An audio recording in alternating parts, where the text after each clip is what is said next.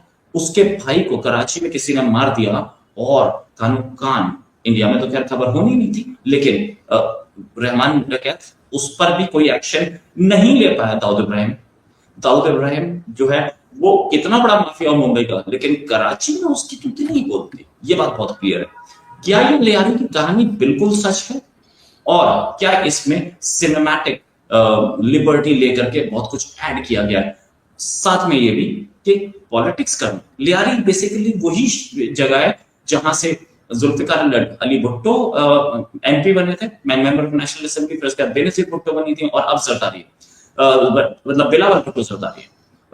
ये चीज, इस एरिया की क्या टेक्निकलिटी है और इस एरिया में क्या सिचुएशन है लियारी, इस पर बात करेंगे। हमारे साथ आरजू काज़मी जी। आरजू काज़मी जी को किसी इंट्रोडक्शन की जरूरत नहीं है। आरजू जी, बहुत बहुत स्वागत है आपका हमारे शो में। आरजू जी, क्या लियारी जो है या कराची, वहां का माफिया इतना ही डेंजरस है जितना पता है क्या? सबसे पहले बहुत शुक्रिया रोहित जी, आपने इनवाइट किया, थैंक यू सो मच। और मैं शुरू करने से पहले ये बता दूं कि मैं खुद कराची बॉर्न हूँ, मैं कराची में ही पैदा हुई, कराची में से मैंने जो है स्कूलिंग मेरी कराची की है और उसके बाद कहिए कि इस्लामाबाद शिफ्ट हुए मेरे पेरेंट्स। लेकिन ये ज़रूर है कि कराची में बिल्कुल इन्होंने जो दिखाया है फिल्म वैसे बहुत ज़बरदस्त फिल्म बनाई है। मैं ये ज़रूर कहूँगी इंतहाई क्लासिक में मेरे ख्याल है कुछ सालों के बाद ये जो है हो सकता है इसका शुमार होना शुरू हो जाए। लेकिन ये ज़रूर है कि उन्होंने जो स्टोरी लाइन ली है, जो एरिया दिखाया है और जिस तरह से फिल्म को बनाया है, वो यकीनन एक तरह से कहें कि पूरा कराची जो है वो आप लोगों के भारत के सामने रख दिया है। कुछ चीज़ें कह सकती हूँ मैं कि शायद उन्होंने जो है वो ऐसी रखी हैं जो कि फिल्म के लिए होती हैं या थोड़ा सा एंटरटेनमेंट के लिए होती हैं, जिसमें कि जैसे जो लड़की थी उसमें जिसके साथ रणवीर सिंह जो है वो जो उधर एक क्या नाम था उनका, हमजा का रोल जो कर रहे थे, उनके साथ जो दिखाई थी, वो जिस तरह की ड्रेसिंग करी थी, वो लियारी के लोग इस तरह की ड्रेसिंग बहरहाल नहीं करते। तो और उस वक्त भी नहीं करते थे, जो साल दिखाए थे 2007 शायद या क्या, तो उस वक्त भी नहीं करते थे और आज भी नहीं करते। हाँ, आप थोड़ा सा पॉश एरियाज में अगर चले जाएं, क्लिफ्टन हो गया, उसके साथ डिफेंस हो गया, डीएचए जो कहलाता है, और इस तरह के दूसरे एरियाज जो हैं, तो वहां पर आपको शायद, और वो भी आपको रोड पे चलती फिरती ऐसे नहीं नजर आएंगी इस किस्म की ड्रेस, वेस्टर्न ड्रेसेस में।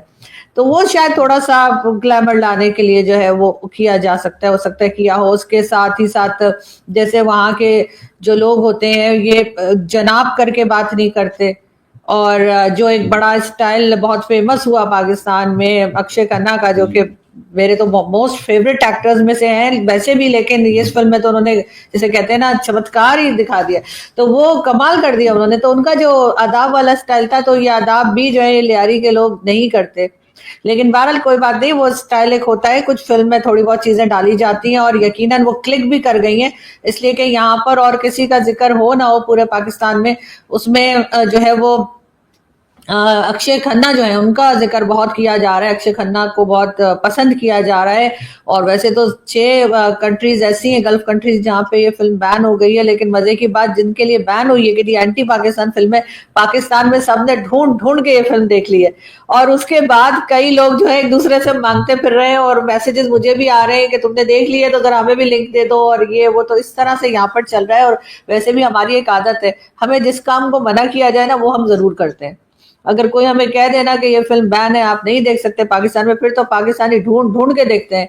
तो यहाँ पर वही चल रहा है, जो लियारी का दिखाया, जो वहाँ का माहौल दिखाया, तो उस लिहाज से तो बिल्कुल सही है। वहाँ पर वाकई में सब कुछ होता था, और काफी हद तक क्रिमिनल्स जो हैं वो वहीं पे पाए जाते थे, और रोड क्राइम्स और लोगों को गोली मार देना आम सी बात थी, कोई पूछता भी नहीं था।